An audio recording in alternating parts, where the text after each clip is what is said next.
제가 아는 50대 여성분이 병원에서 쇼그렌 증후군이라고 하더라고요. 네. 근데 병원에서 주는 안약을 넣어도 눈이 너무 따갑고 피부도 땡기고 건조해서 힘이 드신다고 하더라고요. 그분은 드시는 약은 없으신 거예요? 병원에서 항말라리아 약을 처방해 주셨는데 몇 달을 썼는데도 별로 효과가 없어서 지금은 안 드신다고 하더라고요. 그러게요. 항말라리아 제제가 류마티스라든지 루푸스 질환에 효과가 좀 있는 것 같은데 이 쇼그렌 증후군에는 의외로 효과가 없다는 결과들이 나타나고 있다 그러더라고요. 그런데 선생님, 왜 쇼그렌 증후군에 항말라리아 약을 쓰는 거예요? 우리가 말라리아는 말라리아 원충에 감염된 모기에게 물려서 우리 몸에 나타나는 열병 질환이잖아요. 네. 그리고 항말라리아 약은 우리 몸에 침범된 말라리아 원충의 성장을 방해하거나 DNA 합성을 억제해서 항말라리아 효과를 나타내는 것이고, 그런데 류마티스라든지 루푸스, 쇼그렌 증후군 같은 자가 면역 질환에 이런 말라리아 약을 쓸 때는 이런 항말라리아제가 우리 몸의 백혈구, 특히 호중구라든지 호상구가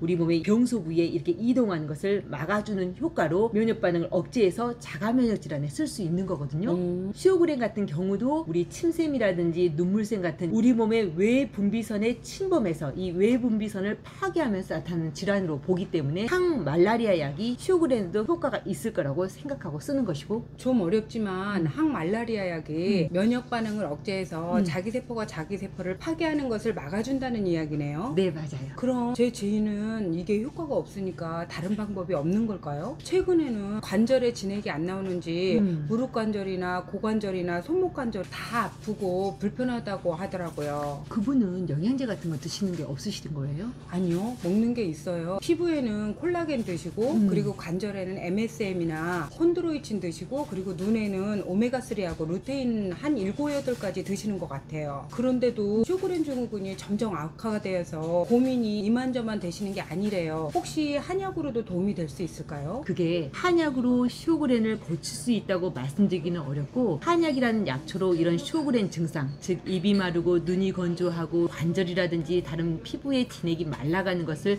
완화시켜주는 약초들을 사용할 수는 있거든요. 예전에 쇼그렌으로 안구 건조와 피부가 굉장히 건조하신 분이 저에게 상담하러 오셔서 한약을 드시고 이런 증상들이 많이 완화되어 지금은 거의 증상을 못 느끼고 살고 계시거든요. 그리고 이분은 그렇게 증상이 좀 심해질 때마다 제게 오셔가지고 가끔 한약을 여러분에서 20일씩 드시면서 그걸 유지하고 살고 계시는 거고요. 어떤 원리로요? 어떻게 한약이 쇼그렌 증후군을 완화시킬 수 있어요? 우리가 한약의 원리가 우주의 음과 양의 기운이 약초에 들어있고 우리 인체의 음양의 기운이 이렇게 틀어져 있는 것을 약초의 음양으로 조절해서 병을 낫게 할 수 있다고 보거든요. 네. 가령 심장의 양의 기운이 굉장히 부족하고 약한 사람은 심장의 박동력이 느리고 기운이 없거든요.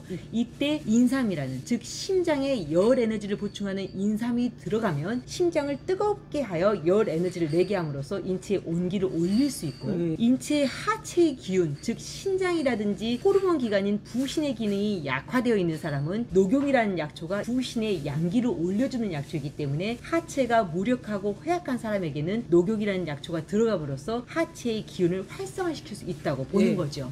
마찬가지로 쇼그렌 증후군은 인체의 음액 진액이 다 말라서 고갈된 걸로 보기 때문에 인체의 오장육부를 촉촉하게 자양해주는 약초들이 이 쇼그렌 증후군의 증상들을 완화시키는 데 도움이 되겠죠. 가령 심장을 촉촉하게 해주는 데는 생지황이라든지 단삼이 필요할 것이고, 폐를 촉촉하게 하는 데는 맹문동, 천문동이, 또 비위장을 촉촉하게 하는 데는 천화분이라든지 지모가, 그리고 간을 촉촉하게 하는 데는 당귀라든지 작약이, 그리고 마지막으로 우리 인체의 근본적인 물의 기운을 조종하는 신장의 음액 진액을 보충하기 위해서는 목단피라든지 산수유, 숙지향이라는 약초가 들어가게 되면 이런 오장육부 전체가 촉촉하게 자양이 되면서 이 피부라든지 코, 점막, 그리고 눈 자체가 촉촉하게 자양이 될 수 있는 거죠. 하지만 이 사람이 병이 조금 진행되거나 몸이 약하여 소화가 안 되는 사람이라면 이 전체적인 음액을 보충해주는 약초가 몸을 무겁게 할 수 있기 때문에 전체의 양을 줄여가면서 위장의 운동을 촉진하고 소화의 분비를 촉진하는 약초가 들어가야 될 것이고, 만약에 이 사람이 소화는 문제가 없는데 진액이 바짝바짝 마르면서 열이 위로 많이 오른다면 진액을 보충하는 것과 함께 이 허열을 내려주는 약초들이 추가로 보충되어야 되겠죠.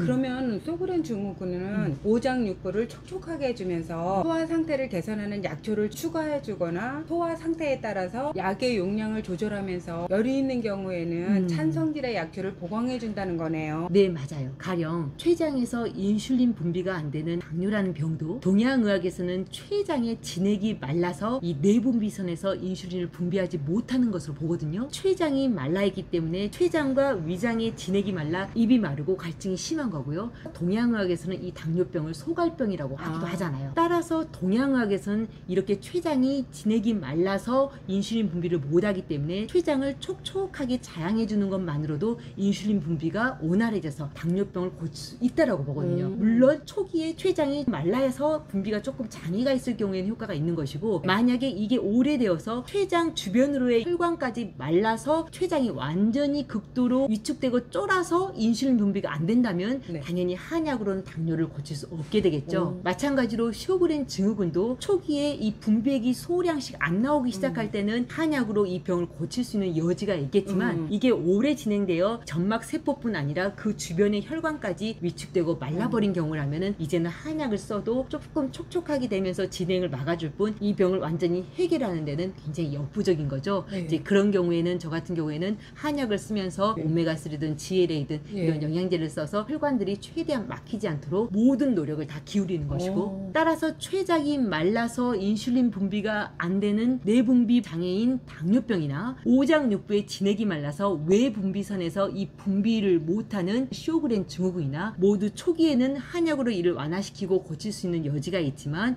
이게 진행되어서 그 장부가 극도로 마르고 주변의 혈관이 위축되고 쫄아붙게 되면 한약으로는 이를 고치기에는 좀 역부족입니다 라고 정리하면 될 것 같은데요. 사실 모든 병이 초기에 제대로 고칠 수만 있다면 인류에 큰 병이 없었겠죠. 한약으로 쇼그렌을 완화시킬 수 있는 원리에 대해 제 지인에게 꼭 말을 해줘야 될 것 같아요. 오늘 정말 감사했습니다. 저도 감사했습니다.